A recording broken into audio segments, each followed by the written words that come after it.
lalaban kay Casimero. So under negotiation na nga yan mga idol. At siyempre, relax muna itong si Cuadros Casimero sa kanilang lugar doon po sa Merida Leyte sa bandang Ormoc mga idol. Kaya nakita natin dito yung celebration na kung saan ay nagpalitson at namimigay ng pera at bigas mga idol ang ating pambatong na si Cuadros Casimero.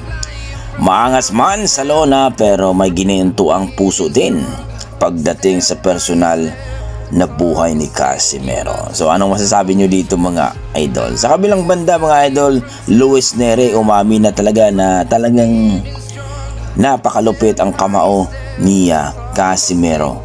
Ayon sa ating mga boxing fans, bilib na bilib daw sila kay Luis Neri. Iba talaga ang Mexicano mga idol sapagkat kagaya daw ni Saul Sanchez na hindi daw din talaga tumakbo. So ganon din si Luis Neri mga idol, pinatunayan talaga nila na iba ang